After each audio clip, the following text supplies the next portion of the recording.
It's a little overwhelming to see him in the flesh for the first time. Tall and heavily built, he still has the physique of the boxing champion he once was. In any public gathering, he's head and shoulders above the crowd, and if that isn't enough to make him stand out, his reputation certainly is. The man who expelled 40,000 Asians from Uganda.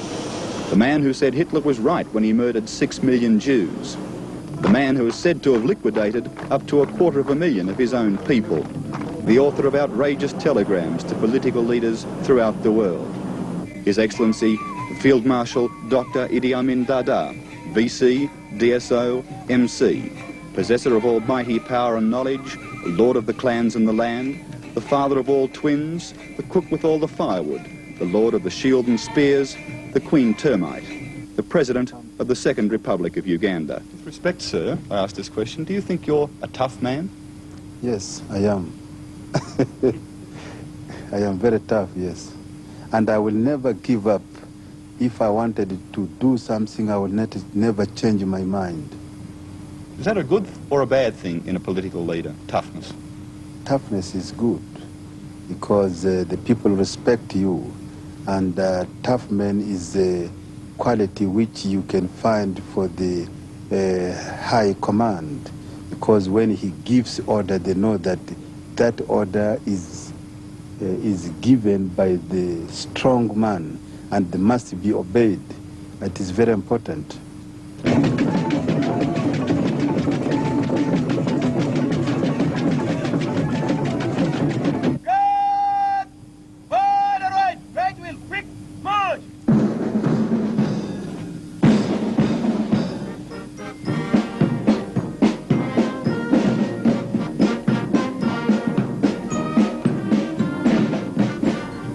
For a country which has supposedly thrown off the yoke of British colonialism, Uganda still retains a strong legacy from the days when it was an outpost of Queen and Empire.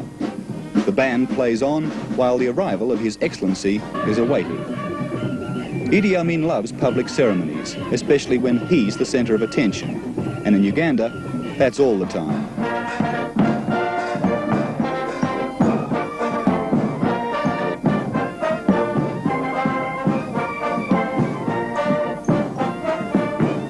Thank you so much for everything. Thank you very much. Well, we enjoyed it. Thank you. Thank you. Thank you. Thank you.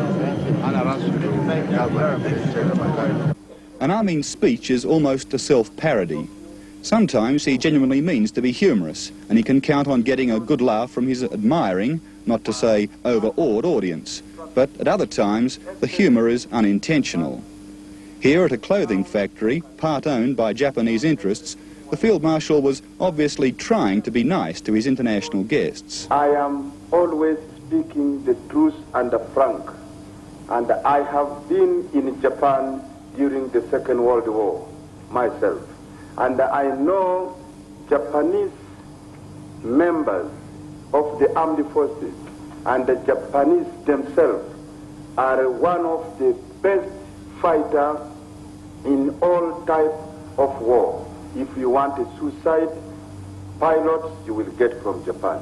If you want a really jungle warfare or guerrilla warfare, Japanese are the best, because I have seen this.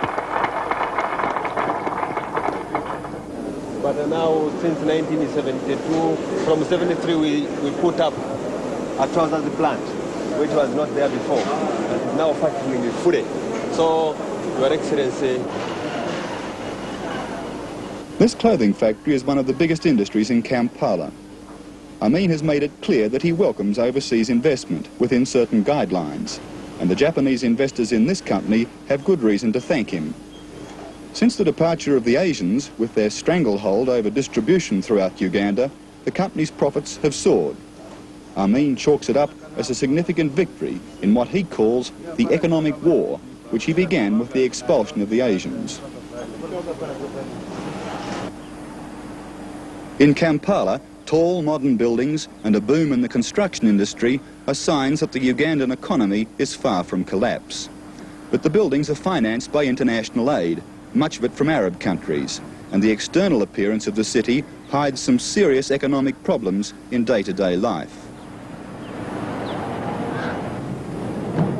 Despite some press reports to the contrary, this is not a city or a country that's falling apart at the seams economically. In the streets of Kampala, the cars are modern and kept in reasonably good condition. And the shops too, once the economic stronghold of the Asians, seem to be reasonably well stocked and well run. Of course, that's not to deny that there are serious shortages here from time to time. Salt and sugar can be enormously hard to get, and we've found it very hard to get a beer in our hotel from time to time. But there's no poverty here. You won't see any beggars in the streets. And despite the fact that I may get impatient that only 1 out of the 3 lifts in our hotel has worked during the week we've been here, that perhaps is only a white man's impatience, not shared by native Ugandans. Some consumer items are enormously expensive, and the price of everyday essentials like flour and bread is very high. Before Amin expelled them, almost every business along this road was owned by Asians, descendants of the indentured labour brought in by the British. In 1972, Amin gave the Asians 90 days to get out of Uganda. Their businesses were confiscated and handed over to native Ugandans.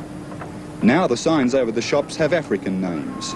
It was a move that made Amin popular with his people, but it left the country perilously short of skilled professionals to run everyday services. And therefore you should inform your country that we here in Uganda are now in position to work with the whole world community. We can employ them, we can give them responsible position in our Uganda. Even if we find that in that particular area we need somebody in ministerial level, we can put him, whether it's Russians or Americans or British or African. I want just to, or Indian, I will put there. This I just wanted to inform you, because what we are interested is to see that it is the money management of that particular departments. This is very important for us. I thought that I should tell you. And with that, we can even run our administration very smoothly.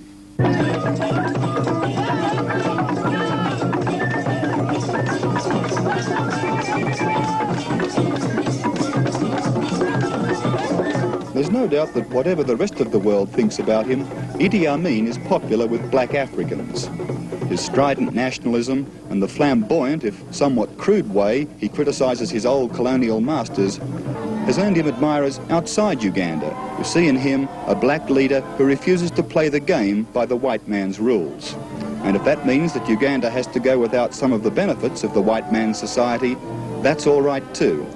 Africans point to the richness of their own culture as something worth preserving, and which is imperiled by the imposition of Western-style governments and economic systems.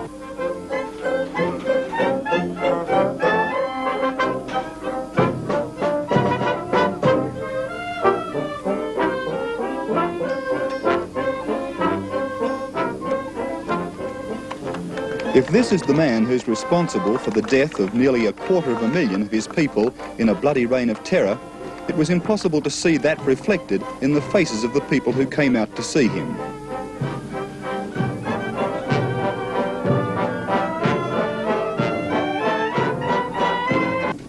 Ours was a carefully guided tour, and we were under constant observation by Amin's government officials. If there was any truth in the dark rumours about the early days of his regime, it seemed particularly unwise to pursue them. A political leader who wears a pistol during a television interview is a force to be reckoned with. You're a very popular leader with your own people. Yes. What do you think explains that? Because I am not cut off completely from my people, and I make myself as simple to the people to be approached. I can talk to them and I can solve their problem, and I can allow a group of the people to talk to me, put their complaint rather than being stopped by anywhere.